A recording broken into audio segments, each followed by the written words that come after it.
So I lost my wallet, like completely gone. And I mean, not just the usual, oh crap, where'd I put it, kind of lost. I'm talking vanished into thin air during a packed Saturday night at this little downtown bar I had just started frequenting.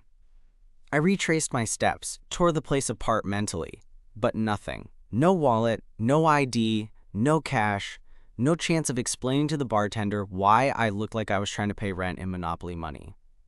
Now, here's where it gets weird. The next day, I'm half expecting to just eat the loss and deal with the headache of replacing everything. But out of nowhere, I get this message on Instagram from a guy named Luke. I barely knew him, just someone I'd nodded at a couple times at the bar but never really talked to. And this message wasn't just a casual, hey man, saw you lost your wallet. No, it was more like, hey, I found your wallet last night. Also, can we meet up? I did something with your ID. I honestly froze reading that. My brain immediately jumped to every worst case scenario. Did he use my credit card? Did he scam some sketchy deal with my info? Or maybe he was just messing with me?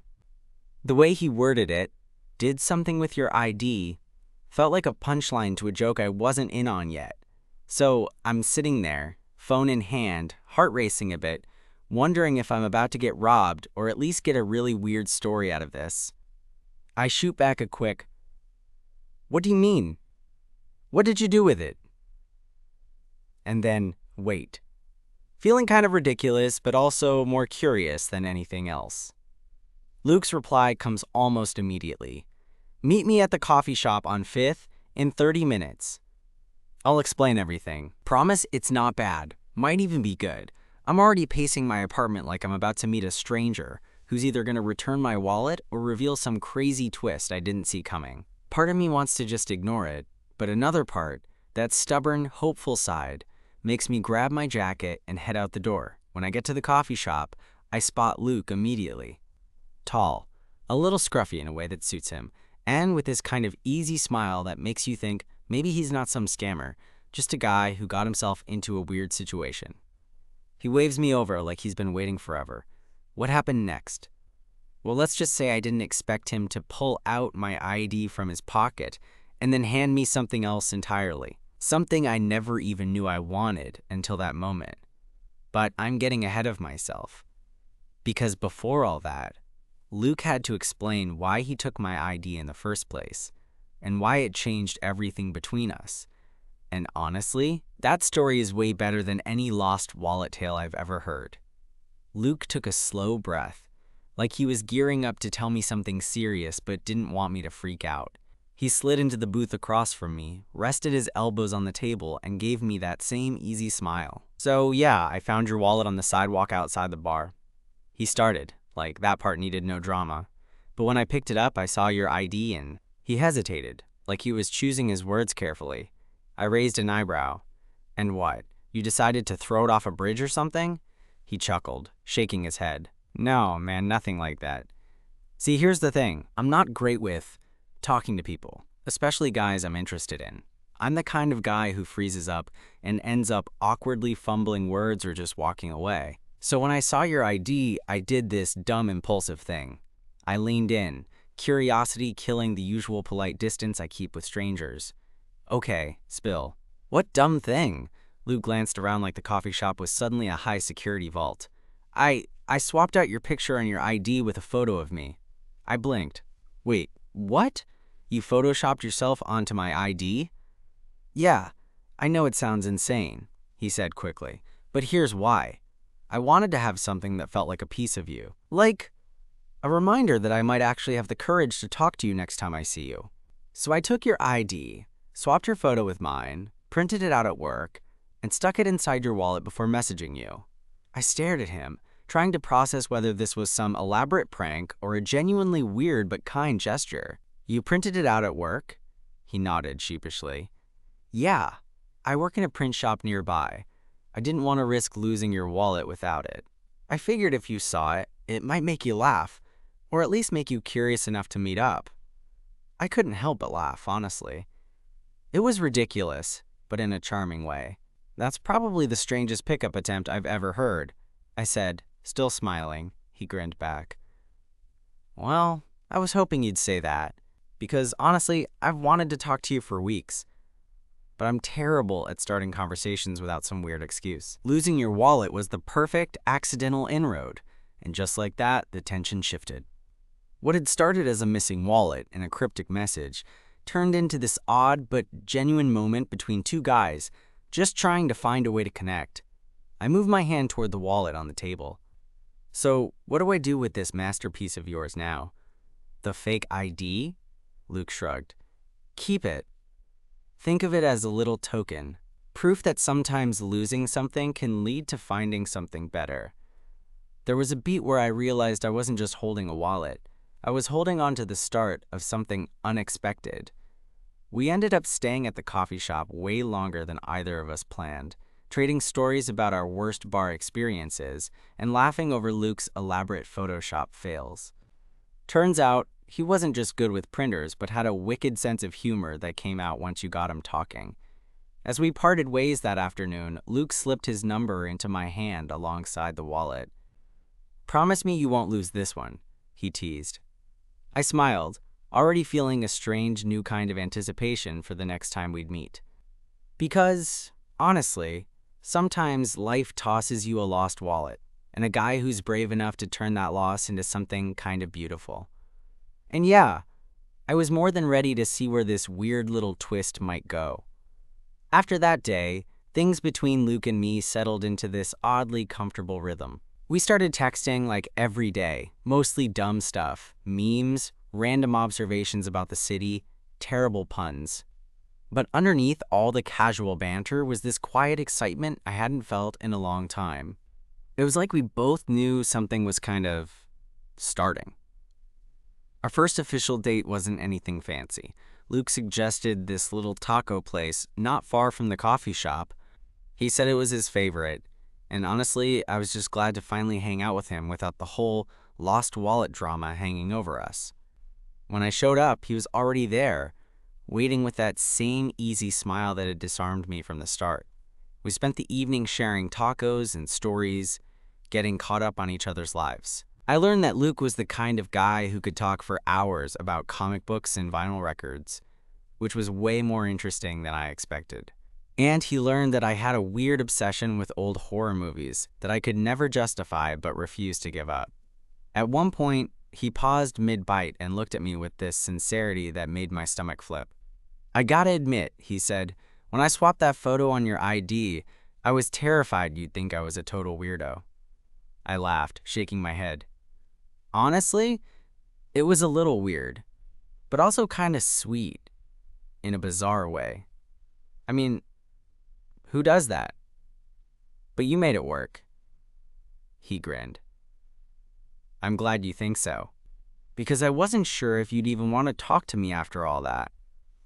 I reached over and nudged his arm lightly. "I'm glad you did. Otherwise, I might still be wandering around the city with no wallet and no idea who to blame." That night, walking home, I couldn't stop replaying the entire chain of events in my head. What started as losing something mundane turned into finding someone who made me look forward to what was next, even if I wasn't totally sure what that was yet. Over the next few weeks, we kept seeing each other more and more. Coffee shops, late-night walks, bad movie marathons in my cramped apartment. Each moment felt a little less like two strangers and a little more like two people who could maybe be something to each other. One evening, Luke showed up at my place with a six-pack and this nervous energy I'd come to recognize. "I have a confession," he said, sitting down on my couch and avoiding my eyes. I raised an eyebrow. "Uh-oh, should I be worried?"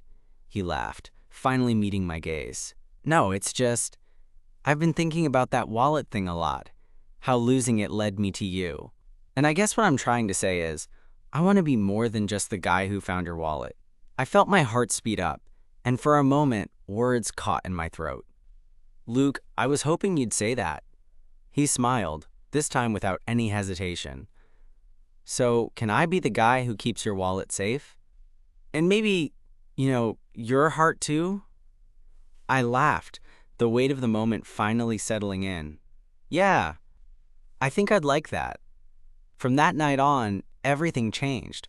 Not because of the wallet itself, but because of what it represented. A chance, a second shot, a weird little twist of fate that brought two people together when neither was looking.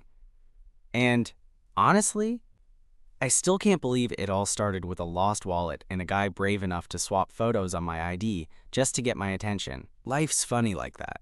After that night, things started to feel different between Luke and me. Not in a flashy, headline-grabbing way, but in the small, quiet moments that suddenly seemed to matter a lot more.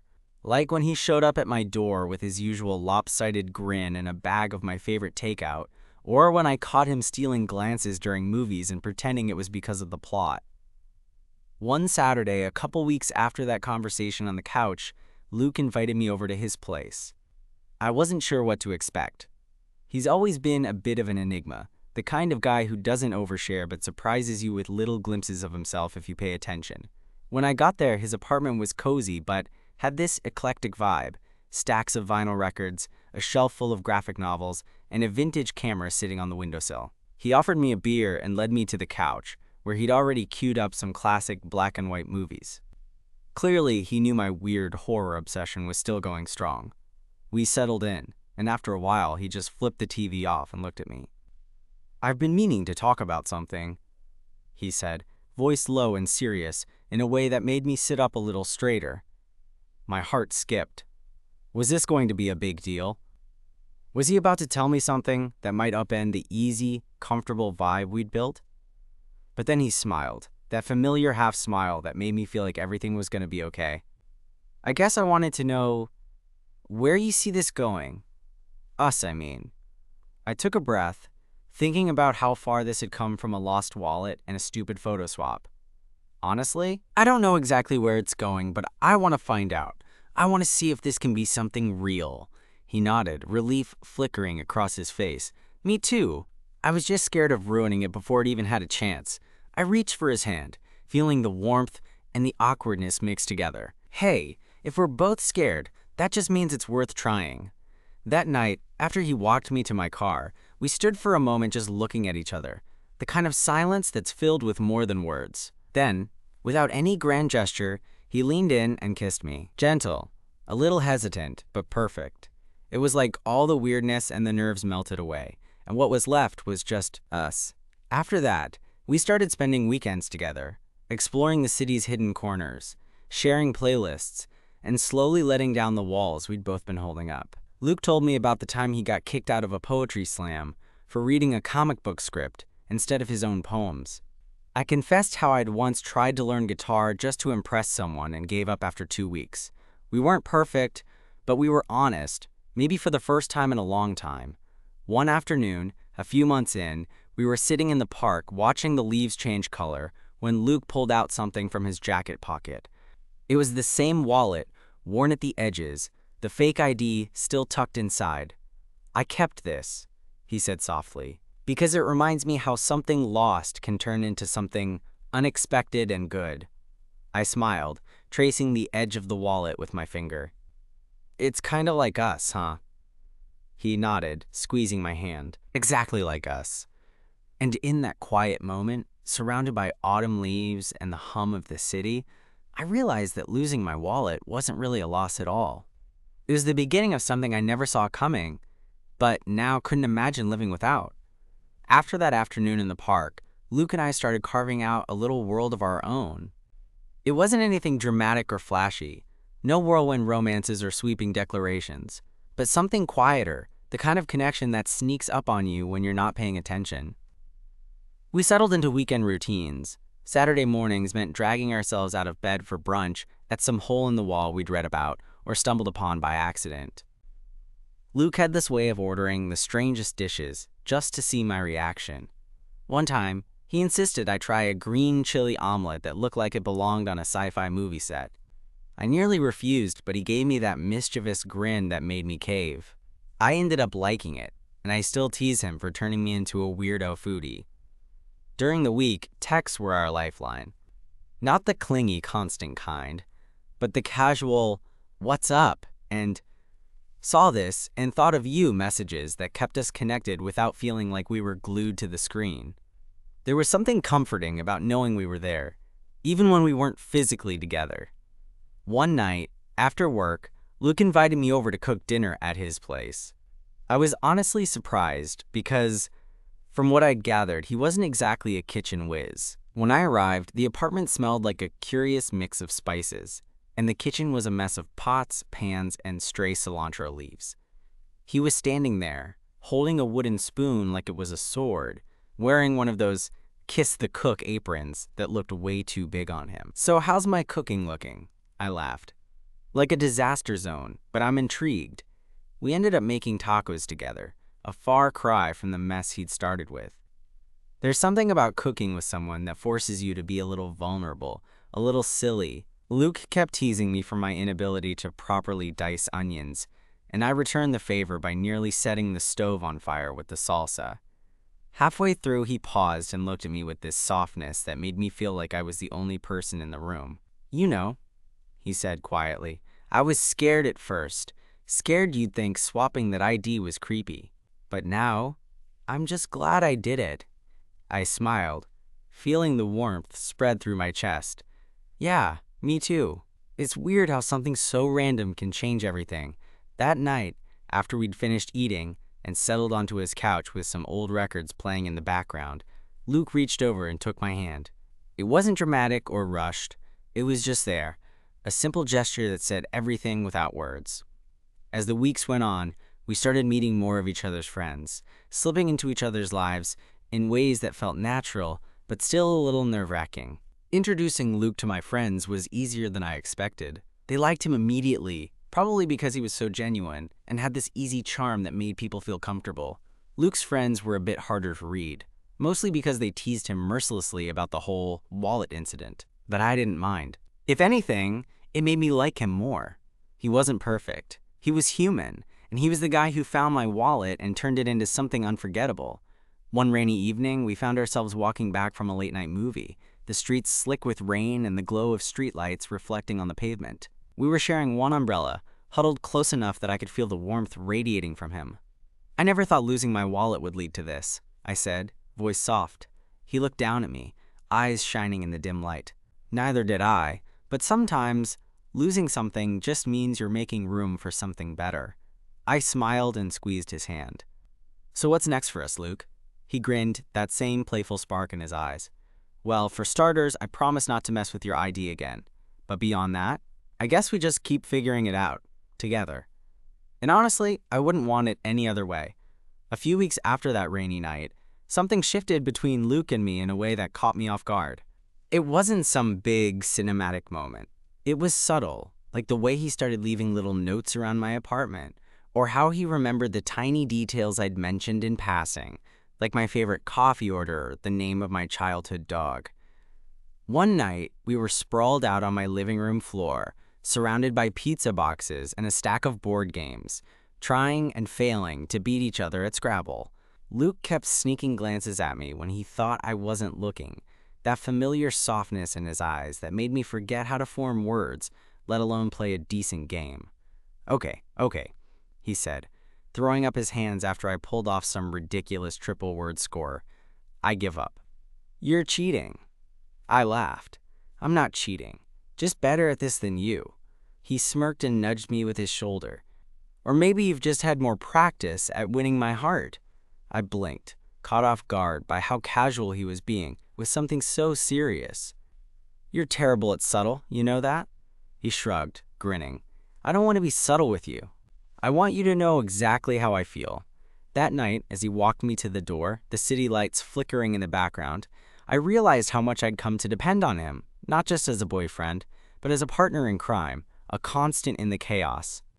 I could be my weird, awkward self around him, and it felt like enough. But as comfortable as things were, I knew relationships weren't always smooth sailing.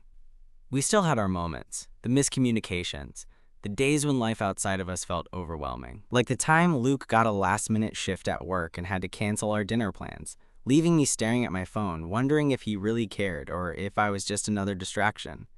I called him that night, voice tinged with frustration I didn't fully understand. "Luke, I get it. Work please mez. But sometimes it feels like I'm the one putting in all the effort." There was a pause on the other end, then his voice came quiet but steady. "I'm sorry. I didn't mean to make you feel that way. I'm scared of messing this up."